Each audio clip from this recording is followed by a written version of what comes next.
Rachel Reeves, the Chancellor, has been exposed as a CV smear merchant.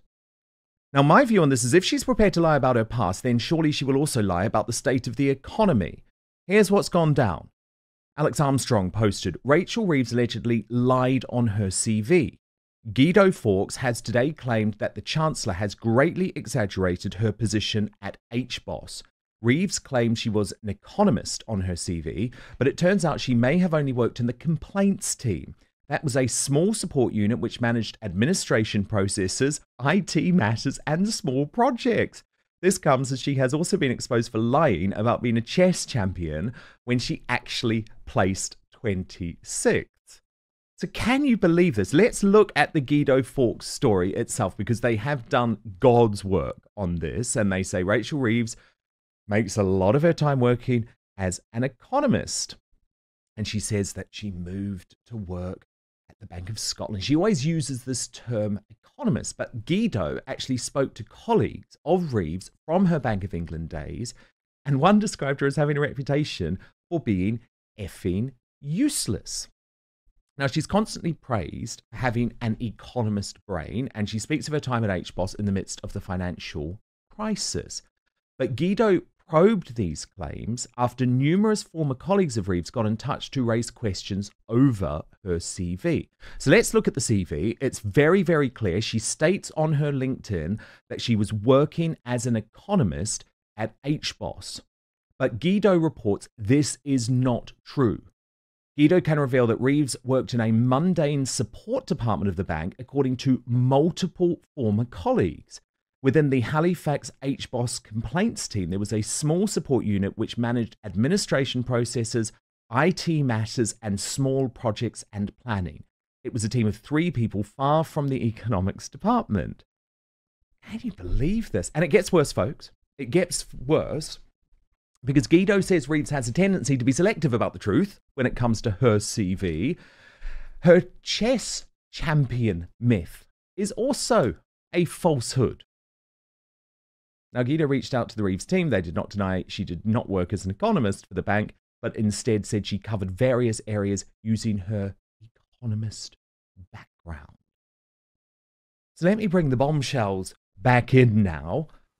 Fleur Elizabeth, I mean, given she's literally lying about the economy, lying about the reasons for there being a black hole, it seems quite significant to me that she lied this much on her CV. And this is the sort of story, Fleur, that if we were talking about a Conservative cabinet minister, certainly a Conservative Chancellor, it would be leading the MSM. They would be obsessed with it. There would be calls for her to resign.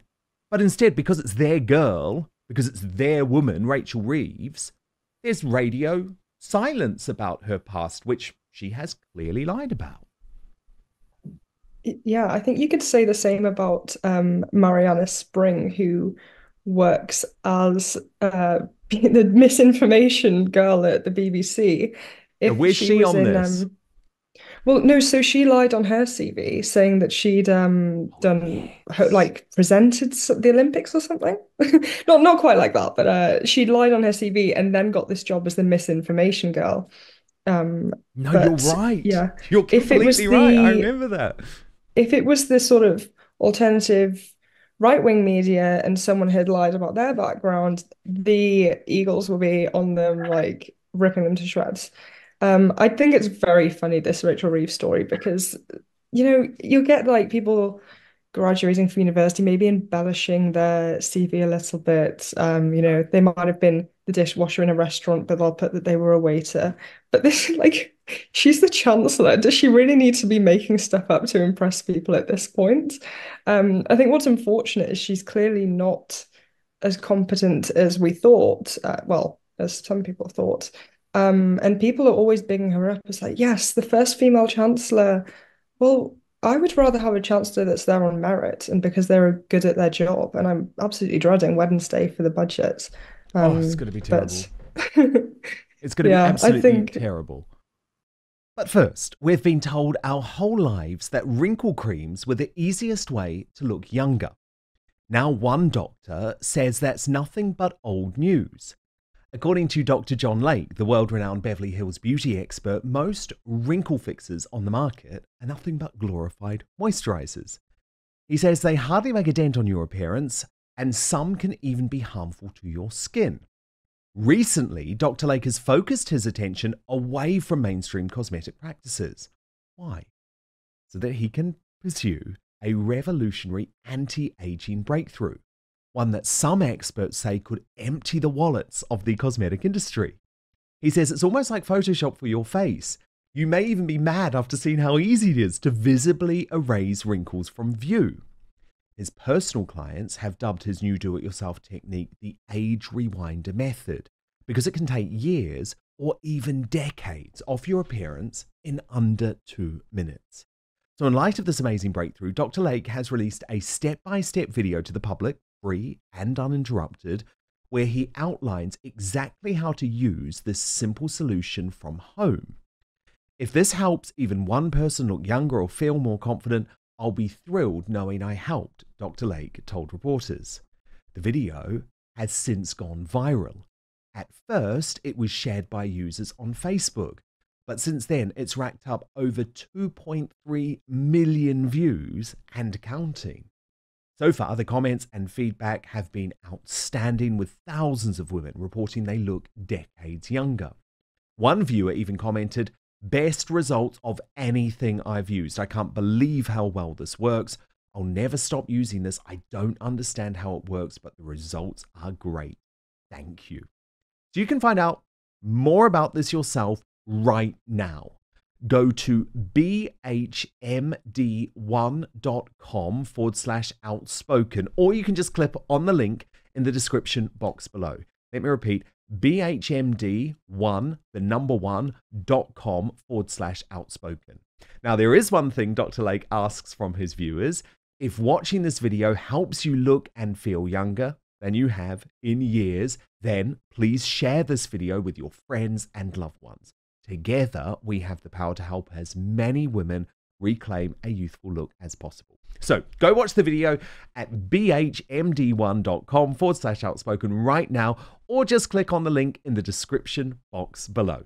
But now, back to the show.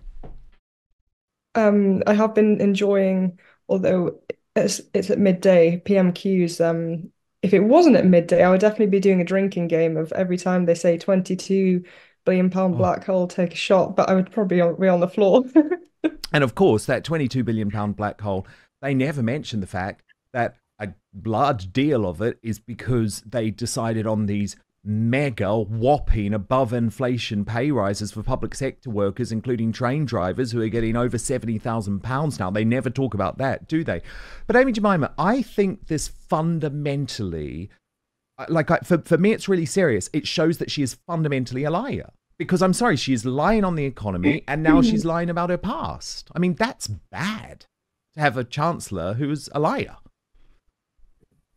Yeah, that's kind of the take that I had when I first saw this story. To be honest, the fact that she doesn't have these qualifications would make her just as qualified at her job as the rest of them, because none of them really are. But it's not really about that to me. Here's the fact that she's lied. And so why lie? I just don't understand. I think we've just come to accept that from our politicians, and it's just not good enough. And I don't get the whole lying thing. To be honest, I don't understand. I think she would be she'd probably just get the job anyway, to be honest. Is that just me being naive? I don't know.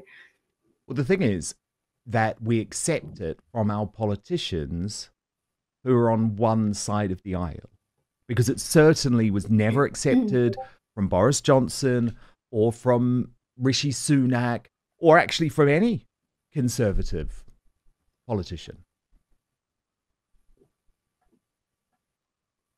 Was it, Fleur? Yeah, no, and it's not just the Conservatives. I mean, people will try and accuse them of it all the time. But things like when Rupert Lowe said that he was going to donate his salary to charity, and everyone's on him like trying to verify it and looking at his all of his finances and trying to find any way to disprove it. But then when Rachel's lying about being an economist, they're not even denying it. They're just trying to sort of push it down and hide it.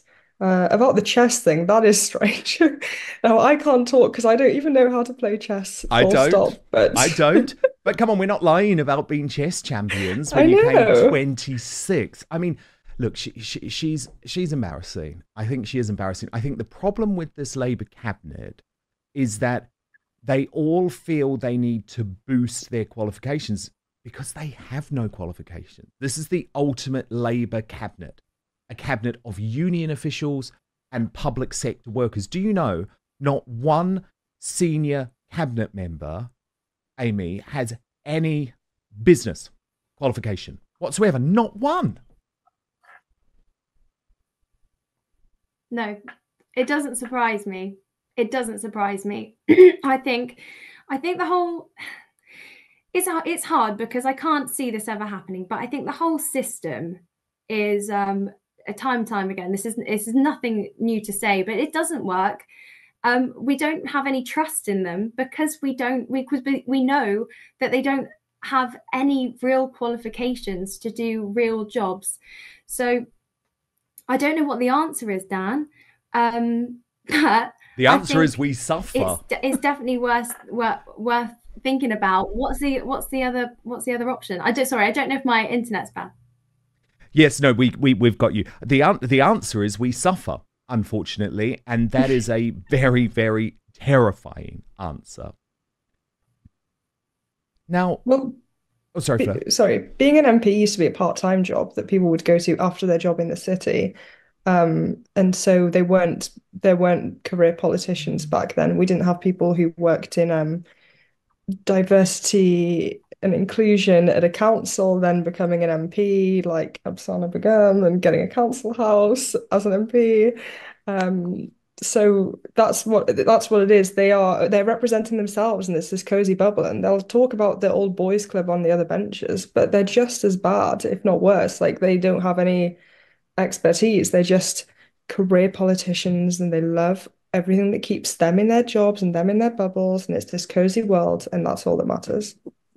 Thank you so much for watching Dan Wootton Outspoken. Please click on my face just to the bottom left to subscribe to this brand new independent news source and turn on the notification bell so you'll be alerted to our brand new live shows, uncancelled interviews, and special royal episodes. Outspoken is also now available as a podcast, so you can listen to the show every weekday on the go, wherever you are.